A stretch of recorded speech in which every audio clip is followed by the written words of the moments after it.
What is good, YouTube? It's your boy OG Nonboy back with another video, and in today's video I have some battles in the Catch Cup featuring the elusive GALARIAN ZAPDOS, and this ZAPDOS was traded to me by a friend of mine, Got7 Leo, who I featured on the channel before, so thank you very much to him.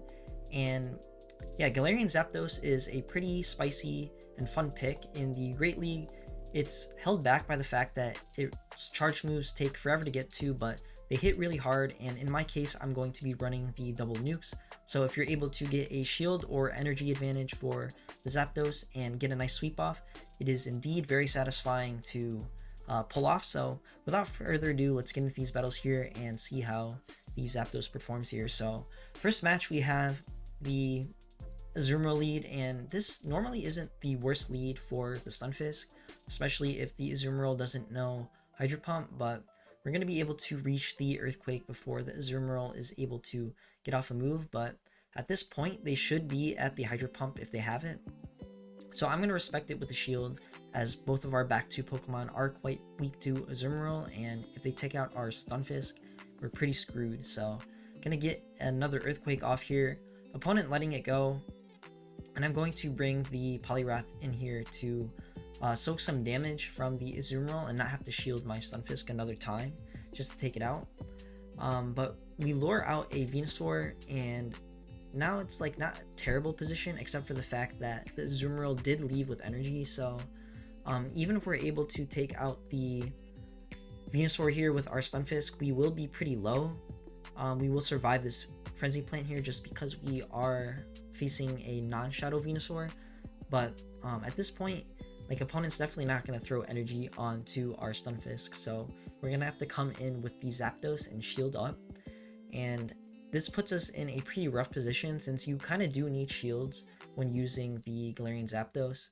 And now they're going to bring in a double, and this would not have been too bad except for the opponent does know the Wild Charge, so they're going to be able to take out the Zapdos here and take the match. So well played by the opponent. Next match here we have Stunfisk into Toxapex, and this is a pretty positive lead for the Stunfisk. It takes 3 brines to take out the Stunfisk, whereas like 1 Earthquake and a lot of Mud Shots would take out a Toxapex. And they do swap in a Ferrothorn, and I kind of goof here by bringing in the Poliwrath, but for some reason the opponent goofs even harder and they throw a Mirror Shot bait, which I don't shield. And this puts us in a pretty good position since we should just be able to shield once and farm all the way down. And this energy, you know, you might be thinking, oh, it's just going to be walled by the Toxapex here, but if the opponent decides to farm all the way down, as you're going to see here, we're going to be able to get a lot of damage off on the Toxapex. So second stall coming through here, and opponent already around half health, so we're going to be able to reach an Ice Punch, and this should put the opponent's Toxapex into Mud Shot and Rock Slide range. So I'm going to bring the Stunfisk back in, and the opponent brings in a Vigoroth. So really good position for us to be in just because the Vigoroth is taking super effective from these counters here, and we should be able to survive 1 Body Slam. So we're going to be able to farm down and threaten the Toxapex with a move. So at that rate, we're going to be able to throw the move at them and then just reach a Rock Slide on our Stunfisk, and then we should be able to take the match here. So I threw right away just because in case the opponent threw a brine on the bird, then I wouldn't be able to get a move off. I would have been able to get to 2 close combats if I did just farm up to the back-to-back, but this worked out fine, and we should be able to reach the Rock Slide and then take out the Toxapex. So overall, like, pretty favorable alignment for the most part, and the opponent baiting with the Mirror Shot really helped out in the secondary matchup there. So next match we have Stunfisk into Haxorus, and this is a pretty bad matchup for the Stunfisk, assuming the Haxorus is running counter, but I swap out immediately, but it looked like they were running Dragon Tail, so it would have been fine to stay in there. But I'm going to bring the Poliwrath in, and it's met by a GALARIAN Weezing, so I'm going to shield up this move in case it is the Playrough, but it turns out the opponent is actually running Hyper Beam, so if they let this go, we will have alignment, and then we'll have our Poliwrath against their lead Pokemon. And they bring the Haxorus back in, and we are almost able to make it to the Ice Punch, but opponent, not letting us get there, throws a Breaking Swipe. So now I'm going to bring in the Galarian Stunfisk, just because it does have a good matchup against the Dragon Tail version of the Haxorus.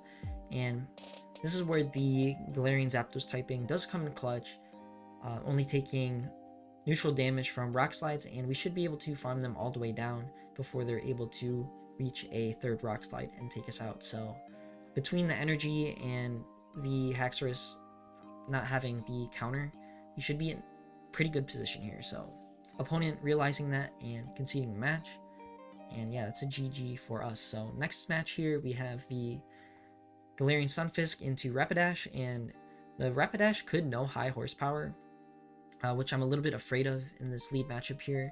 So I'm going to stay in, and then I'm going to bait with the Rock Slide, and they throw on CMP on the possible Earthquake. So this could be a high horsepower, and I end up shielding it, but it is a Mega Horn. So at this point, the matchup is pretty comfortable, just because it's very unlikely that the opponent's Rapidash is running Mega Horn and high horsepower. So I'm going to go ahead and let this next move go through. And since I did throw on CMP, I'm going to undercharge a little bit just so that I can get some extra farm on the Stunfisk here. Any move they throw, even if they get to one, is only going to be resisted damage, so not going to be too big of a deal, and I'd rather have the energy than the health. So opponent bringing in a Shiftry, and I'm going to swap into my Poliwrath, and they bring in a Carbink. So this is a pretty solid position for us. They are going to be taking super effective damage from these Scalds, and it looks like opponent here just going to bank on the Shiftry being able to sweep here. So Ice Punch coming through, and this puts the opponent's Carbink very low, and they are at the Moonblast now, but I'm just going to let it go, farm down on the Stunfisk, have a bunch of energy, and throw some Rock Slides at the Shiftry here. And they're definitely not going to be able to reach another move on the Carbink. Not that it would be very threatening regardless, but they bring the Shiftry back in. I'm going to throw the first Rock Slide, and I'm going to throw the next Rock Slide. Opponent holding onto their energy and continuing to farm up, so that's a little bit scary, but hypothetically all the moves should be resisted on the Zapdos here, except for a potential Hurricane. So I'm going to shield just in case, and they did expend energy, so they wouldn't be able to reach an Earthquake or a Hurricane regardless. So we're able to counter down the Shiftry and take that match here. So final match, we're met with a Quagsire lead, and this is pretty rough for the Stunfisk, so I swap into the Poliwrath here, and opponent throwing a Mud Bomb before leaving the matchup here, and they catch the Scald on their Poliwrath, but that's not too big a deal, just because obviously we would have thrown the Scald on the Poliwrath regardless. No attack drop, which is a little bit unfortunate, but looks like the opponent is going for a full farm down, so they're going to either take the move here and be put pretty low, but the opponent actually decides to shield that move there, and that actually works out a little bit better for us. In this case, the Stunfisk is kind of dead meat, or dead weight rather, against the Quagsire, so I'm going to kind of use it as a sacrifice here and see if I can do what I said at the beginning of this video here, which is sweep with the Galarian Zapdos with a shield and energy advantage. So I'm going to go in, counter this thing all the way down, and now we have energy against the Quagsire here. I'm going to shield up this move. I think if I was counting correctly just now, that could have only been a Mud Bomb, but maybe I was one off. Kind of hard to count sometimes when you're shoutcasting, but this definitely is a possible Stone Edge, so I'm going to shield that up. And opponent staying in a little bit, they bring in the Charizard, and I throw the Close Combat just because it is lower energy than the Brave Bird, and the typical recommended PV Poke moveset is Ancient Power, so they're going to shield that regardless.